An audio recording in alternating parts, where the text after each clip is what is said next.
తిరుమల తిరుపతి లడ్డూ వివాదంలో నెలకొన్న మరో ట్విస్ట్. వివాదాలకు కేర్ ఆఫ్ అడ్రస్ గా మారిన తిరుమలలో రాజకీయ ప్రమాణ పర్వం చోటు చేసుకుంది. గత ప్రభుత్వ హయాంలో లడ్డూలో వాడిన నేతిలో నాణ్యత లోపించడంలో గత పాలక మండలి హస్తలాఘవం ఉన్నట్లు ఆరోపణలు వెల్లువెత్తున్న నేపథ్యంలో వైఎస్ఆర్సీపీ నేత భూమాన కరుణాకర్ రెడ్డి రియాక్ట్ అయ్యారు. తిరుమలలో శ్రీవారి సన్నిధి ఎదురుగా తమ సత్యశీలతో చాటుకుంటూ ప్రమాణ కార్యక్రమం చేశారు భూమాన. తమ హయాంలో ఎటువంటి తప్పు జరగలేదంటూ, అలాంటి దుశ్చర్యలకు పాల్పడితే నా కుటుంబం యావత్తు శిక్షను అనుభవించేందుకు సిద్ధమంటూ హార్ట్ ప్రమాణం చేశారు భూమాన. అఖిలాండ కోటి బ్రహ్మాండ నాయకుడికి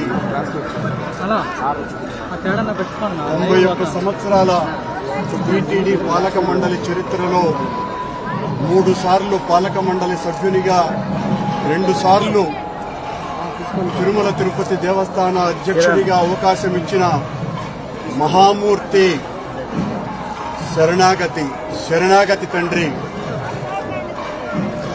గత కొద్ది రోజులుగా నా మనస్సు కలత చెందుతోంది. నిప్పుల కొలిమిలో నిలబడినట్టుగా ఉంది. సర్వ జగత్రక్షకుడైన ఈ క్షేత్రంలో క్షుద్ర రాజకీయ మాటలు మాట్లాడటం నిషిద్ధం, అపచారం. అంతటి పవిత్ర పుణ్యక్షేత్రమైనటువంటి నీ ఆలయంలో దేవదేవ,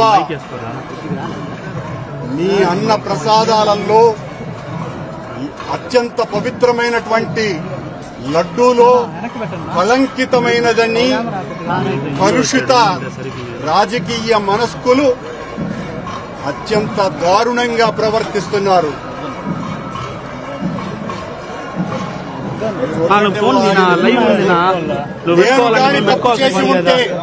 నేను తప్పు చేసి ఉంటే నేను నా కుటుంబము సర్వనాశనమైపోవాలని నేటిలో